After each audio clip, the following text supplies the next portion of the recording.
Olá Floripa, olá Brasil, olá mundo, eu estou aqui André Patunas, esse é o programa Vida Inteligente, trazendo hoje nosso querido amigo e irmão Jorge Antônio Ouro para mais um Vida Inteligente falando sobre coisas da iniciação. E hoje o tema é instrumentos da lei. A gente fala, eu posso falar aqui porque todo mundo conhece, digamos assim, os que me conhecem há muitos e muitos anos, sabem das mudanças que eu tive, né? Em crenças, uma série de coisas. Então hoje eu sou muito mais tipo São Tomé, que ele vê para crer. E eu gosto de ver as coisas confirmadas, né? Estou criando as minhas verdades, buscando as minhas verdades, não das que os outros me impuseram, né? Que passaram para mim. E nisso eu fico mais seletivo, mais chato e tal. Mas eu tenho percebido, digamos assim, que a lei, isso que nós vamos falar hoje, já falamos muito sobre a lei, ela tem diversas formas de agir, né? Antes de começar o programa, eu estava comentando com o Jorge sobre a mudança que nós vamos ter que fazer do local, do nosso estúdio e tal, e as coisas estavam muito, mas muito difíceis, quase não, praticamente sem esperança, porque você conseguir um novo local, sem recursos, sem renda, sem avalista, sem nada, é difícil, só se fosse em outro planeta, né? Ou então, mas aí a lei trabalhou, e não vou dizer de que forma, né? Mas porque quando a gente fala de que forma, a gente praticamente está induzindo as pessoas a verificarem certos aspectos, e não foi. Mas foi uma prova para mim, porque não tem outra forma. Alguns aludem como querem. Ah, foi Deus, foi o Espírito, foi o ET, foi isso, foi aquilo. Mas a gente percebe que existe alguma coisa que, se você está dentro das normas, digamos assim, dentro do caminho reto, você vai ser favorecido de alguma forma ou outra. Não esse favorecimento como recompensa ou como alguma coisa de ganho próprio, mas se o trabalho é bom, ele tem que ter continuidade, e a lei me deu uma prova disso, mas nossa, vocês não fazem ideia. Não faz ideia. Então tá aqui hoje, estou tranquilo para gravar esse programa, né? Numa turbulência danada, noites sem dormir, a mente não para, dormindo às 8, acordando 3 da manhã e fica zanzando por ali, sem poder fazer absolutamente nada, pensando, e agora? Como é que vai ser? Como é que tem que dar continuidade a isso e aquilo? Então tá aí. E hoje nós vamos falar sobre isso. Vamos falar sobre os instrumentos da lei, as pessoas que a lei usa, né? E mais outros instrumentos que a lei usa também para se fazer cumprir. Eu acho que é o termo certo, né? Cumprir, se fazer cumprir. Então, depois dessa abertura, nossa, quilométrica aqui, né? E eu poder sorrir autenticamente, né? Né? Não forçar nada, sorrisinho ali por dentro, todo bagunçado, e ter que ficar sorrindo. Não, esse é autêntico mesmo. E aí, Jorge, tudo bem? Né? Tá então, o Jorge também ficou contente, porque eu dei alvíscara para ele, né? Os amigos sempre se preocupam, né? Claro, quero saber, e aí agora, como é que vai ser? Né? Mas então, ele fez a parte dele, eu acho que criou no mundo das ideias, né? E tá aí, as coisas aconteceram, todo mundo teve a sua participação, e nós estamos aqui. Então, você tá bem? Tô ótimo, 100%. Então é isso aí. Jorge, e aí? Como é que a lei trabalha, hein? Nós já falamos sobre isso, né? É um negócio interessante mesmo, porque algumas semanas atrás aí, nós participamos, Jorge e eu participamos da multidimensionalidade do ser humano, e nós estávamos falando falou-se muito sobre crenças, né? Tinha um assunto de crença. Então, não é apenas crença, gente, não é apenas crença, é alguma coisa além disso. Eu espero que você seja feliz hoje. Ele ri, Rafael, ele sabe, né? Eu fico aqui tentando captar alguma coisa e ele já sabe, e aí ele ri. Mas tem algum negócio aí que é além da imaginação, como diria o Hitchcock, Alfred Hitchcock, lembra? Você chegou a assistir isso aí? Nós somos da mesma geração, né? Coisa boa. E aí, Jorge?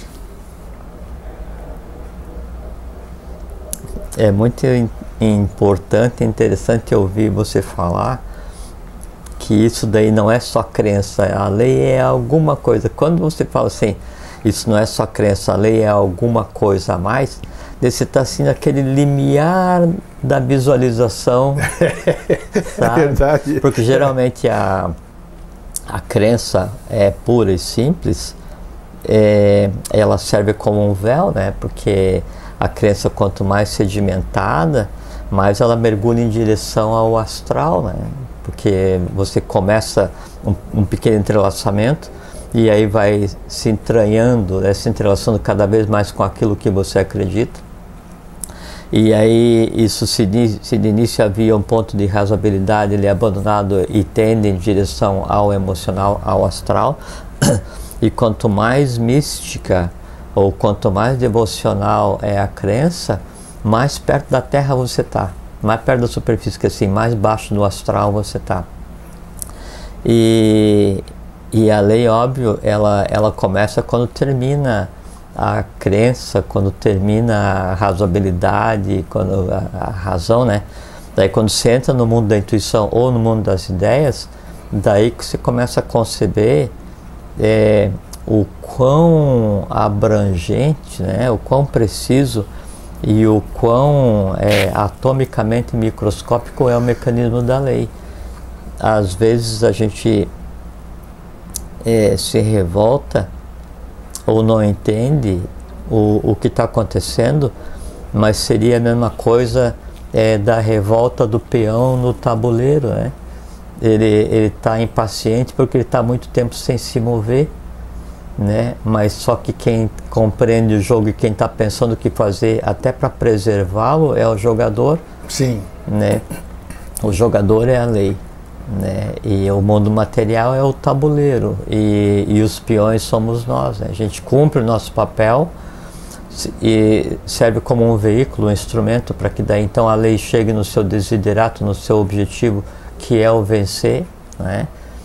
Mas só que quem nos move é ela, desde que a gente tenha paciência. Às vezes já não tem toda a compreensão do processo, né?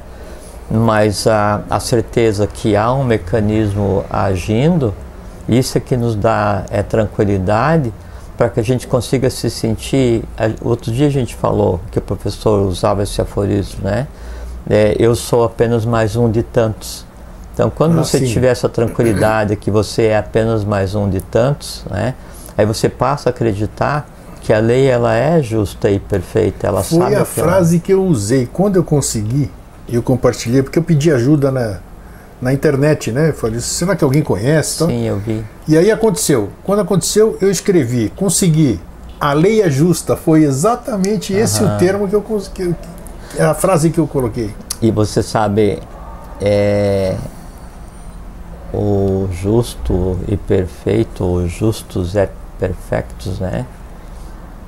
Os justos, então há escritos, né, esotéricos profundos, onde a assinatura é justos, só que daí o justus não é o autor, justus é um estado de consciência, é como se fosse um grau de adeptado da Agartha. Então aquele que está naquele nível, naquele grau, ele passa a ter o direito de assinar como justus. É dentro daquele estado de eu sou só mais um de tantos, né? Eu passo os graus, né, de adeptado. Quando eu chego em determinado estado de consciência, eu posso assinar como justus, né? Aí eu produzo, faço trabalho como justus. Durante um período eu vou assumir um outro papel, servindo a lei de uma forma diferente, daí eu assino como uma outra forma. Que outra forma? Aquele estado em que eu estou naquele momento como uma nova faceta da lei com relação a mim. Daí eu evoluo ou passo a ter um outro trabalho. Daí o meu nome muda, entendeu? Vai mudando, conforme você vai se deslocando sobre a lei, né? Na linha da lei você vai se deslocando e aí a lei vai agindo em você, através de você, e daí você vai mudando de estado de consciência e de nome, de personalidade, essas coisas assim. Tá, isso que você falou, vamos aproveitar já que nós estamos esclarecendo aqui. Eu sei que dentro da iniciação da Sociedade Brasileira de Eubiose, Isso aqui é superficial, não vamos falar nada da iniciação. Sim, eu não falo. Exato, eu sei que você não fala, por isso que eu estou dizendo para o público aqui. Existe a questão do número, existe o número, certo? Um número, que quem sabe, quem está entendendo o que eu estou falando. Agora você falou em nome e vocês dentro da... Vocês, eu digo, a Escola Iniciática SBE, ela usa esses nomes também ou não, internamente ou não? Existe dentro da formação, dentro da comunicação, dentro da ritualística, você já tem esse grau de consciência de se tratar por outro nome? Você tratar um irmão por outro nome, conforme o nível de consciência dele? Não. Tá, isso é coisa individual. Tá, ok, está respondido, é isso. Você vê muito isso no professor, né? O professor Henrique José de Souza, né? Ah, sim. A produção dele. Nossa Senhora. Pena que não pode falar, né? Porque... Não, ele vai de alfa a ômega, né? Aí é que tá. Ele passa, então, assim, enquanto indivíduo, né, assim, desde a iniciação egípcia até quando foi necessário. Interessante, tá. Então, o instrumento, etimologicamente, né, ele vem do in é dentro, né? Sim. O instruere é juntar, amontoar alguma coisa, do construere, instruere, né?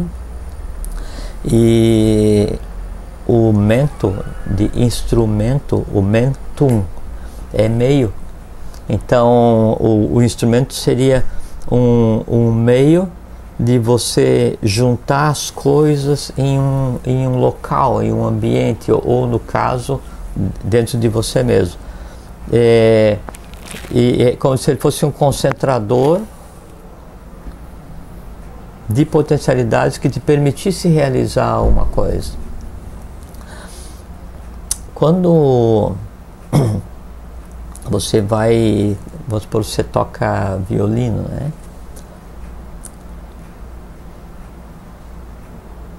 O instrumento que você vai primeiro aprender e depois você vai ajustar, ele passa por uma fase em que o teu trato com ele, primeiro é de aprendizado. Então você tem que aprender a forma de pegar a varinha, no seu nome da varinha do violino, no seu nome, né? E aí você vai aprender a dar a nota correta, e você já tem um conhecimento anterior de música, de leitura de partitura, não é? E aí, mesmo você tendo esse conhecimento antecipado, quando você vai agir naquele momento, enquanto músico, daí você vai tirar o instrumento do recipiente que o guarda, vai ajustar, afinar, né, o instrumento para que ele consiga, enquanto instrumento, dar o máximo de si. Sim. Então naquele momento você está usando um tipo de conhecimento, que é o conhecimento do afinador do instrumento, né? Quando você termina de agir como afinador do teu instrumento, então o que vai começar a trabalhar em você, já uma outra parte de você, já não é mais a racionalidade, que é o conhecimento de afinar. O que vai te fazer interagir com aquele instrumento já é uma parte abstrata de você, onde reside a música em si, que você previamente aprendeu. E uma questão com relação a isso é que o fato de você saber ler a partitura, saber sobre notas musicais e aprender a música, em si não te transforma em um músico. Porque você pode saber tudo de música, mas você não saber tocar nenhum instrumento. Você pode saber tudo de música e não ser um bom cantor. Isso vale, por exemplo, na iniciação. Você pode saber tudo academicamente e você não é um iniciado. Você pode saber tudo academicamente e você sequer é uma boa pessoa. Sim. Então você sabe a música, sabe tudo sobre música, a parte acadêmica de música, mas também sabe como afinar um instrumento, que daí já é uma outra categoria de conhecimento. Isso tem a ver tudo isso com a questão da iniciação, que você falou agora há pouco, já vou voltar a isso. E aí também, quando então você usou o conhecimento de música, usou o conhecimento de afinador, o instrumento em si está pronto, perfeito, ajustado e integrado contigo, então você traçou, você estabeleceu um vínculo com ele no momento em que você começa a afiná-lo, é como se ele, enquanto egrégora, enquanto ente, ele estivesse se preparando para vir à vida, porque o instrumento ele vem à vida quando a nota dele emana, não é? Aí então você entra em um estado de consciência diferente e quem age em você já não é mais o conhecimento de afinar, é a música que em você existe e que em você foi colocada e agora ela toma vida. Quem é que vai dar vida a tudo aquilo que em você invisível existe? O conhecimento do instrumento, o conhecimento da música, o conhecimento do autor, a forma correta da nota, a emoção do autor da própria música, a emoção do momento, a tua emoção. Então, esse grande cadinho, né, de coisas invisíveis, ele age em você, mas ele só toma vida, só toma corpo através de alguma coisa, que é um instrumento. Em qual momento? No momento em que sai a primeira nota musical, é o Fiat Lux. O que você está falando é fantástico. Você escolheu alguma coisa, foi muito feliz, porque, veja, o instrumento, né, ele sozinho não é nada. Ele não é nada, verdade, ele está sozinho. Na verdade, a gente está falando aqui... Nossa, metaforicamente. É a iniciação. Perfeito. Esse é o caminho da iniciação. Então é bacana, eu fiz a interrupção, embora muita gente fique brava quando eu interrompo, mas é para tomar ideia do que está... O instrumento... Sem ninguém ele não é nada, está lá paradão. E aí, né? No lugar do instrumento, pensa em cada um de nós. Perfeito, perfeito. Depois tem quem vai tocar, e quem vai tocar é a pessoa que você acabou de dizer. Não necessariamente ele conhece, ele sabe tocar, ele é um exímio tocador, ele sabe lidar com aquele instrumento, usufruir o máximo daquele instrumento, fazer Então isso aí é como se você pega um primeiro violinista de uma sinfônica, né? E pede para ele, toque uma nota musical. Daí você me dá o violino dele, já afinado, e fala assim, Jorge, toque uma nota musical. Com certeza, né? Essa que é a diferença entre conhecimento e sabedoria. Olha aí, ó. Incrível. Você está falando aqui, eu já estou viajando. O assunto que você escolheu é muito procedente, que nos dá assim, a possibilidade de compreender perfeitamente o que é a iniciação. Aí o primeiro violinista da Sinfônica de Berlim esqueceu o violino em cima da mesa. Eu passei correndo e roubei o violino dele. Fui para casa, né? Ou vou para o mercado, né? O fato de eu ter me apoderado do instrumento não me torna um violinista. De jeito nenhum. É isso que acontece também, né, na iniciação. Às vezes você pensa que entendo o material, aquilo te transforma em alguma coisa. Incrível, né? Como casa as coisas. Não me transforma em nada, né? Vai a desenvolver, porque o violino em si, o conhecimento em si, ele tem a alma de quem o fez, mas principalmente ele tem a alma do seu dono, né? Cada vez que ele foi afinado, cada nota musical que ele pariu, né? Cada entrelaçamento dele com o violinista estabeleceu uma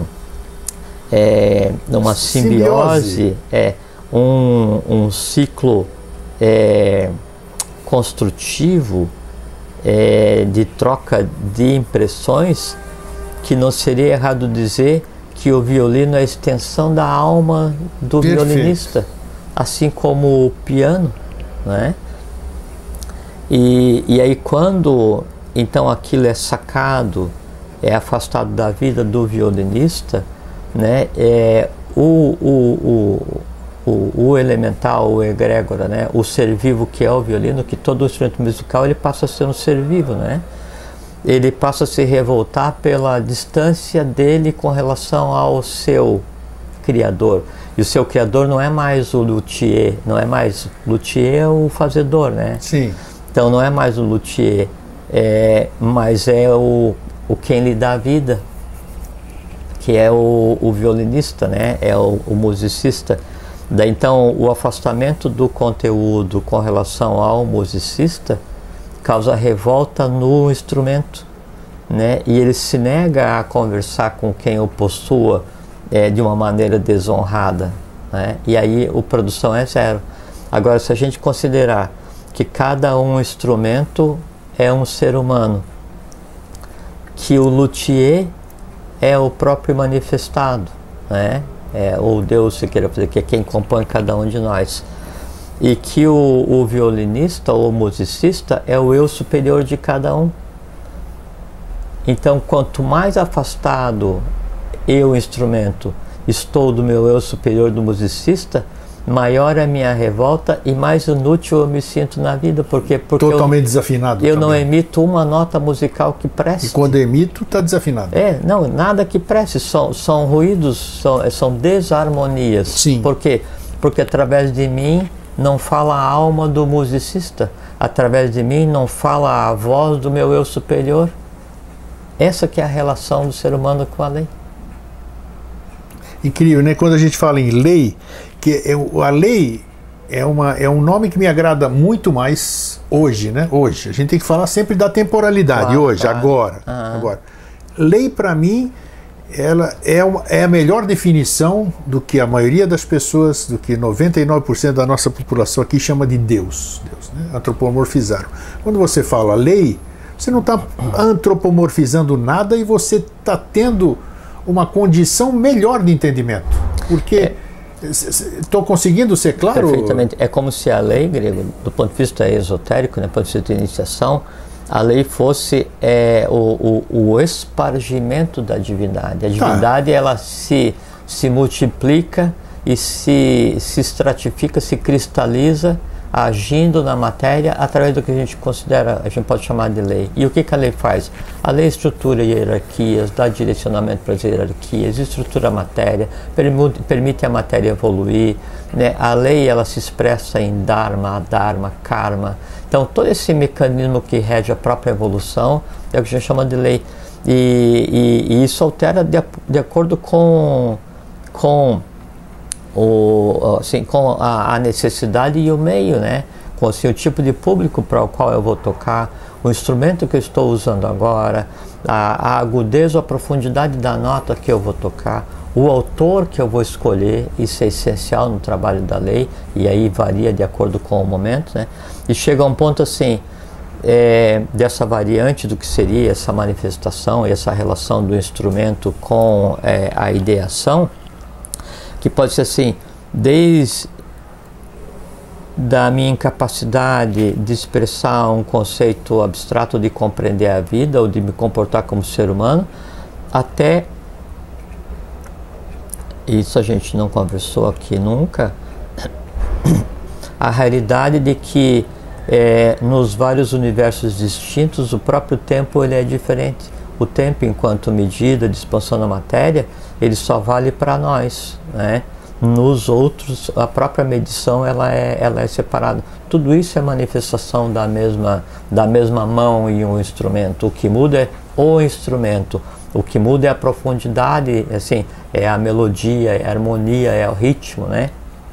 São as formas como a lei age, né, em cada um de nós ou nos universos. Só muda a abrangência do trabalho, mais nada.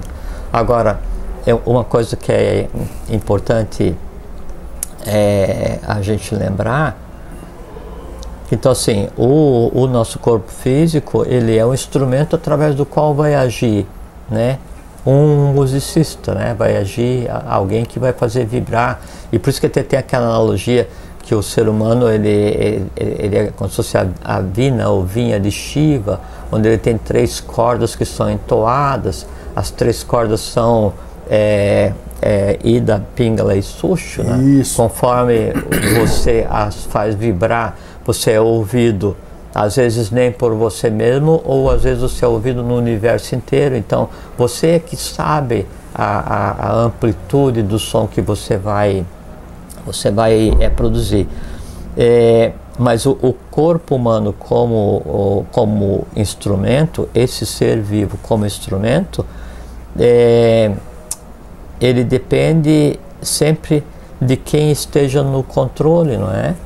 E o controle do corpo do ser humano, ele pode estar ou no instinto, né? Aí assim, o violino, ele caiu no covil dos lobos, né?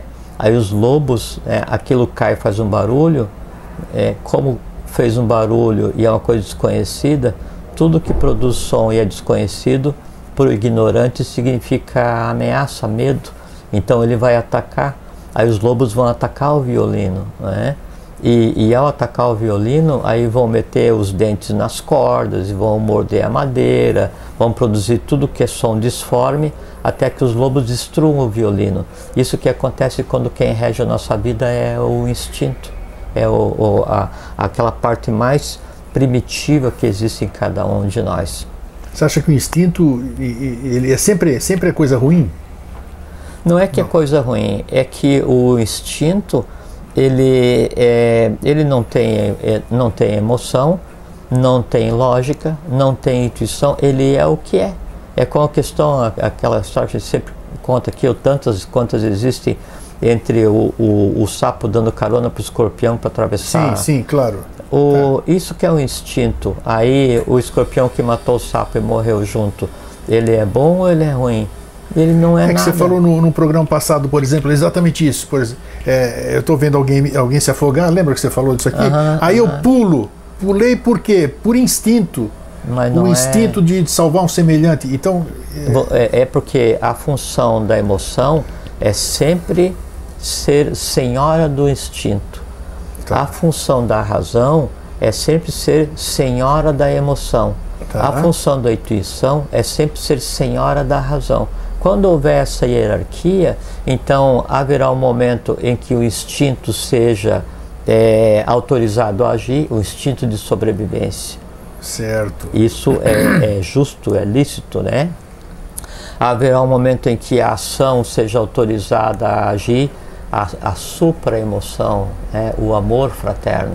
Haverá um momento em que a razão seja autorizada a agir, a supra-inteligência, então a compreensão do todo. Haverá um momento em que daí a vontade manifesta na intuição dará a tônica de tudo, então a máxima compreensão. Eu sou apenas mais um de tantos.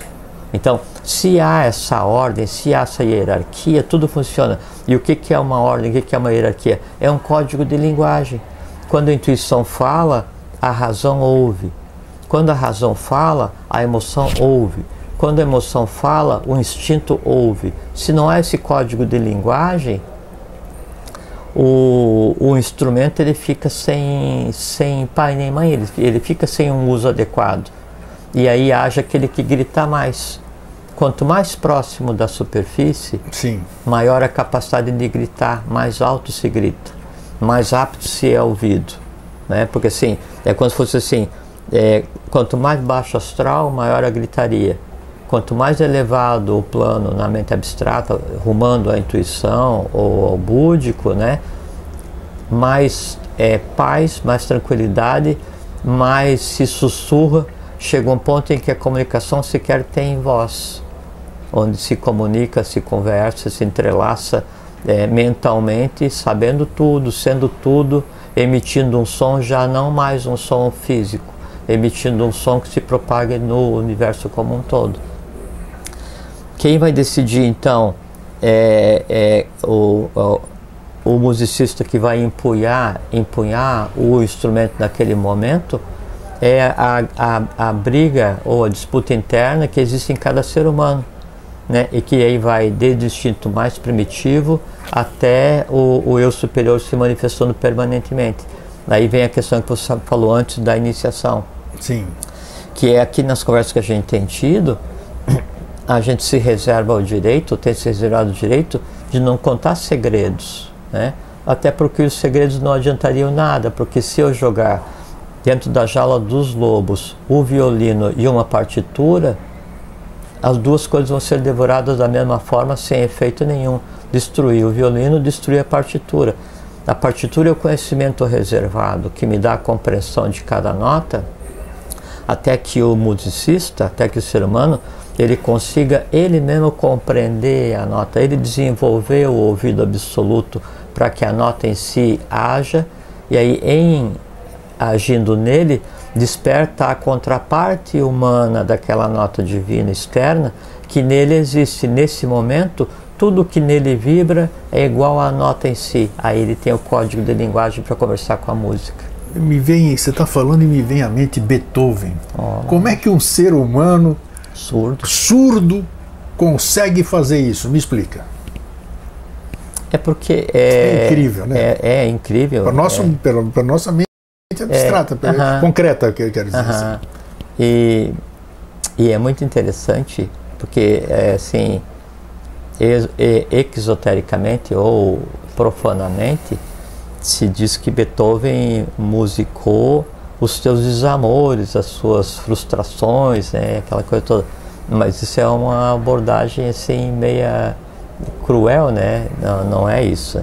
Ele musicou todos os passos da humanidade, né? Da projeção do manifestado na matéria. Ele foi um instrumento da lei. Óbvio. Típico instrumento da lei. Ele mais outros. A gente não pode conversar, né? Mas claro. Se você sabe, ou a gente sabe, assim, quem foi Beethoven, né? Que ser humano ele foi, que mono ele foi, quando veio novamente, que trabalho que ele tinha. Então o que ele fez foi musicar desde a descida da consciência na matéria até a suprema apoteose, né, que é a nona sinfonia. Quando chega no quarto movimento da nona sinfonia, é a apoteose da vinda da Agartha para a superfície, é o máximo da compreensão, né? E então uma boa audição de Beethoven das sinfonias, né, até a nona, deveria dar já para o discípulo, para o iniciado, uma compreensão de como conversar com o som, como conversar com o invisível. Então, mas como é que ele conseguia isso aí? Porque a gente pensa que a música ela tem que ser ouvida, né? Mas não, a música ela pode ser sentida, pode ser cheirada, pode ser tocada, pode ser vista. E há muitas formas de música onde o som não se propaga e que você vê as notas musicais com uma cor específica e uma forma específica. Como você sabe a cor e sabe a forma, na medida em que a forma colorida se move, né, aquilo em você produz o resultado da música, porque você não está ouvindo a música, você está vendo. Só que quando a gente ouve a música, a música de Beethoven, Manas, a mente concreta, ela não tem ouvido, né? A mente concreta funciona só por imagem. Então, quando você está ouvindo a música de Beethoven, obrigatoriamente ela vai chegar no teu cérebro como imagem. O que acontece é, o quanto eu sei compreender essa transformação e o quão prazerosa é essa visualização daquilo que eu penso que eu estou ouvindo, né? Porque então tem os Gnanendriyanis, né, que são os órgãos do conhecimento que ligam a mente, manas, manas é como se fosse o sexto sentido, né? Ligam manas ao mundo externo. Então elas colhem as impressões que vêm através dos 5 sentidos. Tudo isso é convertido em imagem e entregue para a mente, que daí então vai fazer a Manetese Fares, pesar, medir e contar, para daí então decidir, uma vez decidido, uma vez assimilado, uma vez compreendido. Então ela vai agir no mundo externo. Aí ela vai agir no mundo externo através dos Karma Endriyanis, que são a forma de interação com o mundo que me cerca, né? Uma dessas formas de agir, um desses Karma Endriyanis é o verbo, é a voz. Isso que acontece. No caso específico de Beethoven, ele via a música, né? E em vendo ele estava ouvindo e aí ele criava, né, na alma. Fantástico isso é fantástico. Isso é uma coisa muito interessante, porque veja só, ninguém dá o que não tem. Exato. Então, para que o autor coloque aquilo no papel, aquilo tem que estar na alma dele. Em algum lugar ele teve que fazer, lembra do pramana? Pramana é você estar na mesma altura sim, sim. que alguma coisa e vibrar para cima e para baixo até um ponto em que isso faça reflexo na tua alma, aí tua alma passa a ser aquela coisa. Então, o que era a alma de Beethoven? A alma de Beethoven era o quarto movimento da nona sinfonia, tudo aquilo era Beethoven. Fantástico. Mesmo que humanamente ele não tivesse. Isso mostra o quê? Que o instrumento, mesmo que ele tenha uma limitação, o meu violino só tem uma corda, porque as outras, por karma, se romperam, né? Ou eu ando 1 quilômetro e canso, porque o meu coração funciona só 51%. Mas eu não preciso ter um coração de maratonista para aquilo que a lei me reserva, porque como instrumento, com uma corda só eu funciono. E às vezes o musicista com uma corda, ele consegue realizar o trabalho da mesma forma que um outro precisaria das Temos quatro. um monte de exemplos aí práticos. Gente que toca música numa corda só. Não, e veja que tudo que eu estou falando é simbólico, né? Sim, sim. O musicista é o eu superior, o instrumento é o ser humano. A gente está conversando sobre o processo. Perfeito, do e nós vamos visível voltar com... para a jaula dos lobos com a partitura, Sim, que é onde fiz aquele parte. Sim, então toda essa relação do visível com o invisível, né, é a relação do musicista com o instrumento. Com relação daí à questão de você deter um conhecimento ou se apoderar de um conhecimento ou o como eu vou tratar com isso na iniciação, é a questão de você jogar para os lobos o violino e a partitura. Eles não vão saber o que fazer, sabe? E vão destruir igualmente a partitura e o violino. E talvez aquele que tenha jogado a partitura e o violino aos lobos, e às vezes quem faz isso somos nós mesmos, pegamos o conhecimento puro, né, e jogamos aos nossos instintos mais baixos. Sim. Fica com a sensação de sucesso. E não é, né? É retrocesso, é insucesso, é fracasso, é a falsa sensação de dever cumprido. Ou, por exemplo, assim... Não, esse exemplo não vou dar. Porque a gente tem que escolher exemplo que não machuque, que ajude a compreender sem ferir ninguém, sem machucar ninguém. Então a gente deve ter muito cuidado na forma como eu toco o instrumento que é a minha existência e para quem eu entrego esse instrumento. E aí veja que então o eu superior em cada um de nós, ele tem a autonomia de entregar o instrumento que é o ser como um todo para tudo aquilo que nele existe. E quem nele existe? Quem em mim existe? Então, desde o princípio átmico, o princípio búdico, ou a divindade em cada um de nós, até a suprema intuição, até a suprema razão, até a inteligência instintiva mais primitiva, eu que vou decidir quem vai segurar o instrumento, quem vai emitir a nota musical, quem vai interagir com o meio. E aí, em fazendo isso, eu não posso atribuir a culpa a terceiros. Assim, não, a culpa é da partitura que estava errada, a culpa é que me deram a partitura errada, a culpa é do violino que não está bem afinado, a culpa é do luthier que não fez o violino correto. Se eu, dentro da minha limitação de conhecimento, pegar um violino que eu comprei por R$50, feito em massa, ou pegar um violino feito por um luthier que vai fazer artesanalmente, ou pegar um Stradivarius,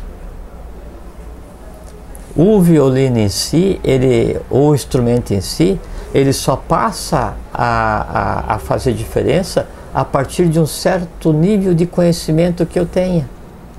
Até então o resultado, a diferença é zero. Se eu pegar um violino de R$10, ou de 30, ou de 1 milhão, né, ou pegar o único exemplar, o primeiro exemplar feito por Stradivarius, se eu não souber o que fazer com aquilo, não vale nada. Nada. Aí isso acontece muito no mundo como eu não sei o que fazer com aquele instrumento, que é o meu corpo, como eu não sei emitir nenhuma nota musical, quer dizer, produzir algo agradável para a humanidade, como eu não sei trazer nada do invisível para o visível, que assim, a partir do momento que eu vou tocar, eu trago a alma de Beethoven e dou a ela a luz do dia. Então o que eu faço? Eu pego o violino e saio andando só mostrando o que eu tenho. Então, na falta de conteúdo, o que eu vou fazer? Eu vou cuidar só do meu corpo físico, eu vou me perequetar, eu vou ostentar o meu carro, eu vou ostentar o meu avião, vou ostentar, e aí eu me julgo superior aos outros.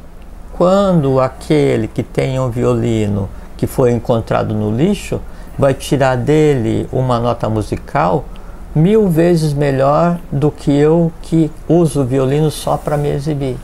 Isso aí nós temos visto recentemente, aí você deve ter visto também, principalmente através do virtual, crianças pequenas, 3 anos, 4 anos, tocando instrumentos com uma maestria. Ou cantando, né? Ou cantando. O que é isso, Jorge? Bom, primeiro a gente tem que separar assim. Nós vivemos num mundo estranho, uma época estranha, né? Sem dúvida. Então, às vezes, os pais podem ter pego a criança e, ao invés de deixá-la ser criança, eles fabricaram um pseudo-gênio. Então, botaram, e a criança, sim, como ela é maleável, então botaram a tocar violino, ou tocar violão ou piano, de quando acorda, a hora que vai dormir, todos os dias, contrário à vontade. Não são esses casos, não. Sim, então aquilo dali é uma coisa oca, não existe, claro. É um robô fazendo barulho, né? Ali não tem alma. Quero que meu filho seja violinista, então desde 1 ano eu já estou dando violino. Ali não existe alma, existe um som sem vida, então perfeito. Não serve nem para criança, nem para... Agora vamos supor que realmente a criança seja um gênio. Isso. Né? E gênio todos nós somos, né? Ou gênios ou ingênios, né? Ingênuos, né? Às vezes nós somos ingênios no compreender o que seja um gênio, porque todos nós somos gênios. Gênio é só aquele conjunto de forças que em cada um de nós existe, não é? E depende de cada um fazer com que isso haja. É como se fosse assim, já vou continuar, mas é como se fosse assim, cada um de nós é um Stradivarius. Sim. E cada um de nós tem em si Paganini. Opa. Não é? Paganini, meu eu superior. Stradivarius, o meu organismo. Eu tenho que descobrir que eu sou um instrumento completo. Eu tenho que estabelecer um código de linguagem com o meu musicista e deixar que ele assuma o instrumento. Aí a vida de cada um é uma sinfonia.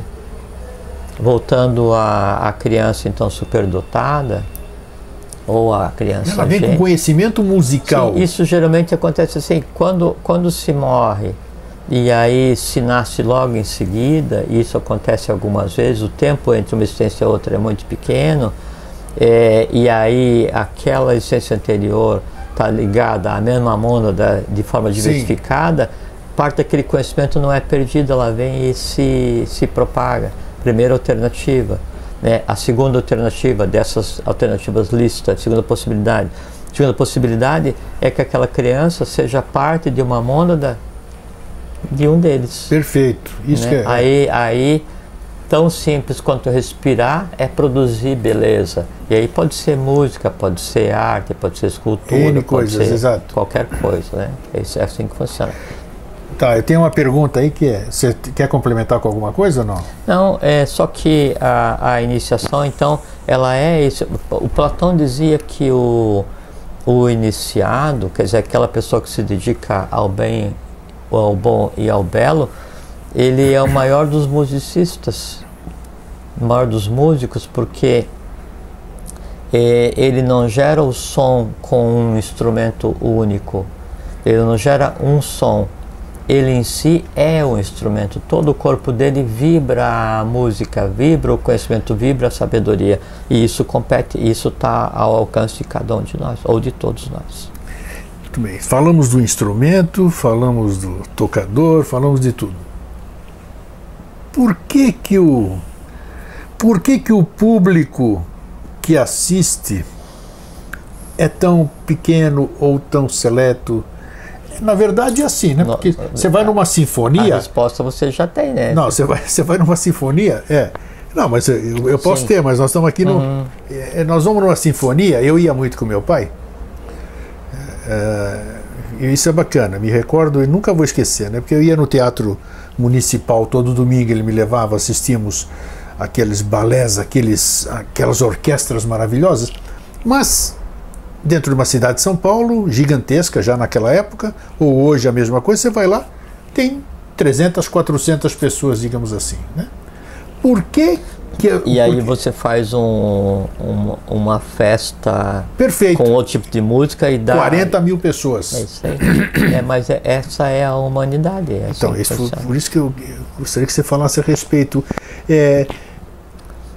É porque eu estou na mesma sintonia, eu estou na mesma coisa. Por que eu me agrado por música clássica? Lembra da expressão que a gente conversa sempre aqui, simili similibus congregantur, o semelhante atrai semelhante? Para que aquilo me atraia, eu tenho que ter o símile, porque daí quando aquilo começar a vibrar e a gente já falou inclusive na questão do abençoar, quando a mãe abençoa, quando você manda um pensamento positivo para alguém, ele vai ficar vibrando no entorno, e aí se em você há a possibilidade, é com alguém do lado de fora da tua corda, chamando, lá de fora da porta da tua casa, chamando o teu nome, grego, grego, né? Aí como você lá dentro é o grego, você vai acordar, né? Se alguém está lá fora chamando Antônio, Antônio, e você não é o Antônio, deixa chamar Antônio. Aí no caso da música é a mesma coisa. Então aquela música que está sendo tocada, ela em si, em você, desperta a música que existe. E aí quando há empatia, quando há o pramana, acontece então o gostar, o enlevo, né? Se não está em você, é como você vai, vamos, no restaurante que tem o self-service, né? Da carne mais sangrenta, né? A fruta recém-colhida. Você que vai decidir o que você vai pegar. Aquilo que você está com vontade. A música é exatamente a mesma coisa, mas daí vem a questão, grego. É certo ou é errado como a humanidade se comporta? Não serei eu a julgar. Sim, quem julga não sou eu, não é o ser humano. Agora, cada um tem uma idade evolucional, cada um tem um caminho para percorrer, tem uma caminhada. O que a gente espera é que a caminhada seja profícua, pacífica, feliz, justa. Agora, não se pode empurrar a pessoa no caminho, porque ela está andando devagar, porque ela vai cair, vai se ferir e vai te culpar. Não se pode deixá-la para trás, porque você poderia servir de exemplo para que ela andasse. Não se pode exigir que ela corra, porque o coração dela vai falhar antes dela chegar no final. Não se pode reclamar se ela sair por um atalho, porque só tem um caminho, ela vai voltar cedo ou tarde. O que a gente tem que fazer é andar resoluto, com paciência e, se possível, compartilhando o exemplo e deixar que cada um caminhe na sua velocidade. Agora, é de certa forma angustiante você ver. Então você tem vamos supor, um festival de música aberto à população. Em um palco você tem um quarteto de cordas tocando Bach, Mendelssohn, Beethoven, Mozart, Debussy. Aquela paz, aquele enlevo te permite realmente compreender o que se chama de música das esferas, porque te leva no limiar do invisível, não é? Sim.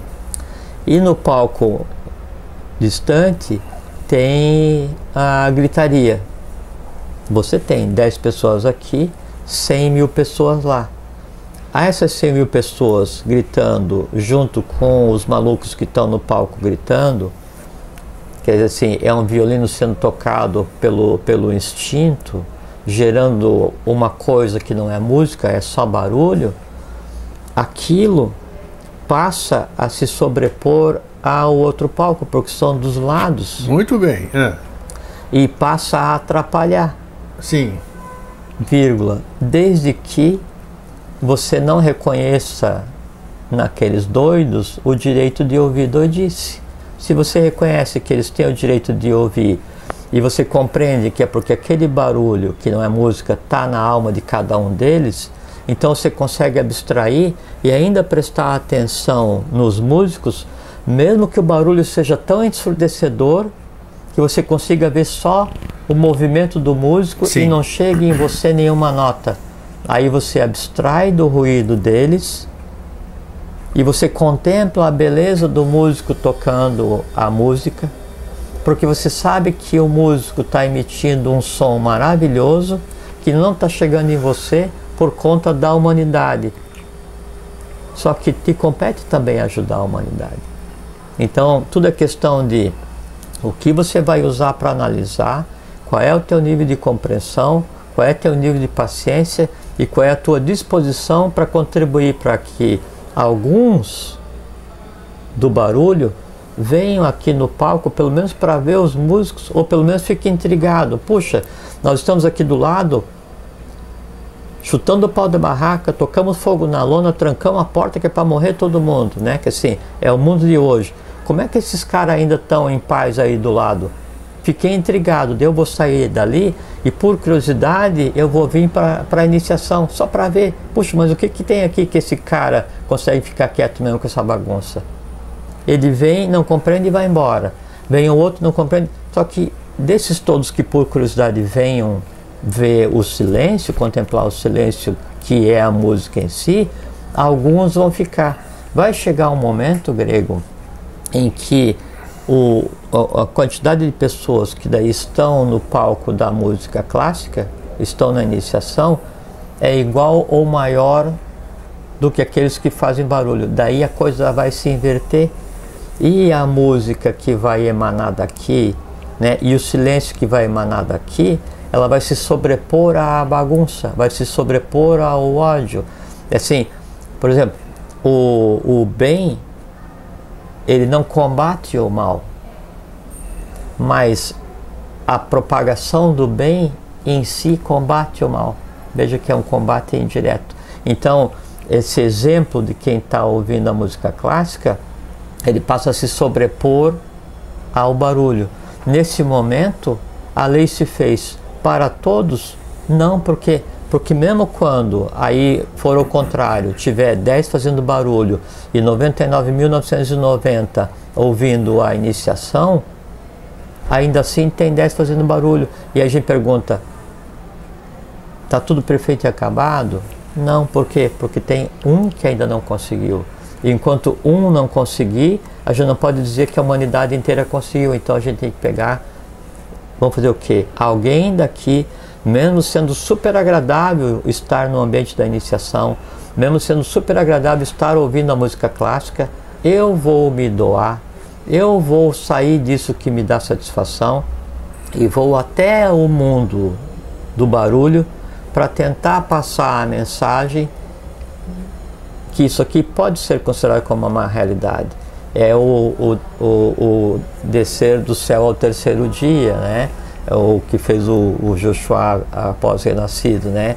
É sair do mundo búdico e descer ao astral mais denso, para tentar resgatar, ou sair do céu e ir no inferno resgatar quem ali esteja, até que o resgate seja de tal forma que assim, o que faz um caminho na floresta é aqueles que por ele passam. Sim. O que faz o mundo tão infernal hoje, né, é o prazer que o inferno causa em todos, né? E essa bagunça, essa baderna, essa balbúrdia, essa apoteose caótica, ela é prazerosa para quem gosta disso, né? Quando chegar ao ponto em que isso não exista mais e que o diabo esteja sozinho no inferno, não tem mais quem o alimente. E daí ele vai ver que ele, diabo, na verdade é o Lúcifer, né? Ele é o portador da luz, que por um atalho evolucional teve que se lançar à humanidade. Aí então, inclusive ele vai vir para o palco da música clássica, não como ouvinte, mas como maestro. Como regente. Aí acabou a festa, né? Acabou o ciclo. A gente fica sempre pensando em termos de tempo terrestre, né? A gente está preso no tempo ainda, né? A gente fala muito em atemporalidade, mas a gente não vive a temporalidade. Somos hipócritas, a humanidade é hipócrita. É que a humanidade... É que não busca o entendimento, acha simples ser papagaio de repetição sem entender absolutamente nada. Mas a questão básica que a gente está conversando agora é nas mãos de quem que está o instrumento de cada um. Porque assim, a iniciação, então ela tem uma parte que é conhecimento, a iniciação da eubiose, né? Tem uma parte que é conhecimento, tem uma parte que é a parte templária, né? Que é você repartir com os outros aquilo que tem em você, isso que é a atividade templária. Sim. E tem uma parte que são yogas específicas. Qual é que é a função da yoga? Yoga ou yoga, né? Yoga em brasileiro, em português, yoga em sânscrito, porque no sânscrito não tem o O. A função da yoga, da maneira como é praticada na instituição, é acalmar os centros infernais que em cada um de nós existe. Que centros infernais? Os núcleos de direção de todos os conglomerados elementares que mantêm a própria vida e que em si são o que são. Exatamente iguais a elementais externos, só que aqui entrelaçados com função, os externos desentrelaçados mantendo os outros reinos enquanto ainda estão nesse estágio de evolução, né? Então a yoga, ela vai permitir que a gente se assenhore de cada um dos 5 elementos no corpo humano, até que então você vai assim, desde o mais básico, que é se assenhorar de cada um dos núcleos infernais dos elementos no corpo físico, né? Até chegar ao ponto da yoga, da ode ao som, onde então você se assenhora, né, do som em você. Aí você passa a ser mesmo a vinha de Shiva, porque faz com que daí o som do próprio manifestado, que daí é o futuro, vibre através de você. Aí você já não está mais nem criando para esse universo, está criando para o próximo universo. Então, esse estado de controlar todos os poderes, né, que em você existe, não do ponto de vista animista nem ativista, né, mas os poderes cósmicos em cada um. Isso está ao alcance de cada um na iniciação, desde que você siga os passos adequados, tenha paciência e vá aos poucos aprendendo música, partitura, o instrumento, como é que afina, como é que toca, não ter vergonha de tocar as primeiras notas erradas, porque ninguém é perfeito, até que você vai e vê, puxa, mas eu não consegui tocar violino adequadamente. É porque é o seguinte, você não é um violino, você é um piano. É porque você não é um violino e piano, você é um violão, perfeito, você é uma flauta doce, você é um oboé, você é um trombone, você é um clarinete. O conjunto dos seres humanos diferentes, regido por um bom maestro, com uma partitura adequada, é que gera a suprema sinfonia. O que a iniciação faz, o que ela permite, o que ela contribui, é que cada um descubra que instrumento ele é. Como é que ele pode ser ajustado e como é que ele toca a música adequada, não para ele ser o instrumento do universo, né? Isso é individualismo. Sim. Mas para que ele seja um bom instrumento junto com todos para que a sinfonia se faça. Você falou isso, o mais importante para a gente encerrar, inclusive, o mais importante, já que nós estamos falando da música, né, do instrumento, nós usamos a analogia da música, veja, para tudo ser perfeito, todos têm que estar perfeitos, né? Lógico. Porque se dentro da sinfonia, da orquestra, que é toda essa nossa vida, todo esse nosso trabalho, tiver um dissonante, já estraga todo o resto, né? Não, e é incrível como o errado se sobressai ao certo, né? E é a questão, como que aquele que não estava pronto chegou na sinfonia? O maestro não instruiu adequadamente. Daí aquele que não está pronto ainda, ele tem que compreender, puxa, eu não estou pronto ainda. Por respeito, ele vai treinar, até que ele esteja pronto para... Isso, não vou participar. Quando a sinfonia está bem acabada, então, de tal forma o respeito, terminou a apresentação da sinfônica. quem aplaude é quem está de fora. Sim, senhor. Quem está na própria sinfônica, só daí aplaude levemente o maestro, ou bate no seu instrumento o maestro, Isso. e o maestro vai e cumprimenta da sinfônica em nome da humanidade. Então o mestre vem e beija a face de um discípulo. Em fazendo isso, ele beijou toda a humanidade. Isso é muito bacana, perfeito. Assim, e isso é que é ser um instrumento da lei. Bacana, acho que foi super. Eu acho que estou gostando de você, viu, Jorge? Que depois eu comento aqui, você está ultimamente você está muito didático, sabe? Não que não tenha sido, mas é interessante isso, chamar a atenção. Você está sendo muito feliz, assim, sempre foi, mas tem dias que é mais, você está sendo muito feliz em usar. Eu estava pensando como é que a gente ia conversar sobre um instrumento de lei sem contar nada de reservado, claro, né? Claro. E é complexo daí, quando eu estava colocando o microfone, que eu lembrei assim que uma coisa que eu não sei é tocar instrumento, é uma coisa que eu gostaria.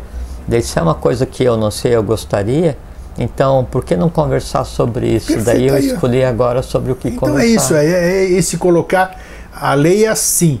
Se você se colocar à disposição, porque quando eu e eu sentamos aqui, nós estamos nos colocando à disposição.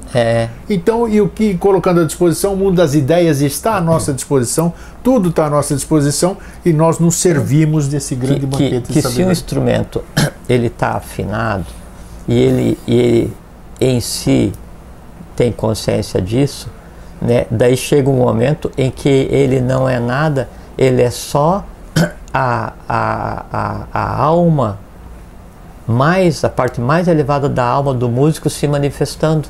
Perfeito. Então, se a gente ficar em silêncio, né, enquanto ser humano, e permitir que o eu superior de cada um de nós se manifeste, daí é a própria lei agindo e a chance de a gente cometer algum erro, ela diminui consideravelmente.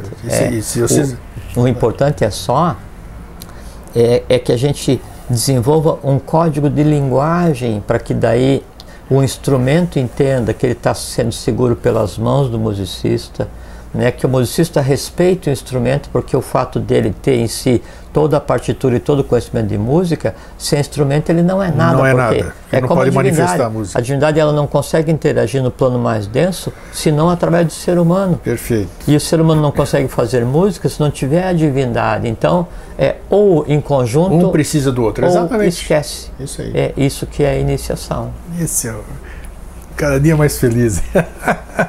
Então é isso, gente. Obrigado, Jorge, mais uma vez. Obrigado a você. Vocês todos fiquem bem, fiquem em paz e que cada um consiga descobrir... e você sabe que cada ser humano tem, cosmicamente, né? O nome a gente dá civilmente, mas cada ser humano ele tem um número, né? Sim. Cosmicamente, você falou antes, mas também uma nota, né? Que o conjunto dos números dá uma nota. Então o que eu desejo para vocês é que vocês consigam descobrir que nota cada um de vocês é nessa grande harmonia cósmica que é o universo existindo. Tá vendo? Vamos atrás. Tá? Fraterno abraço e um feliz sempre. Fiquem bem, fiquem em paz.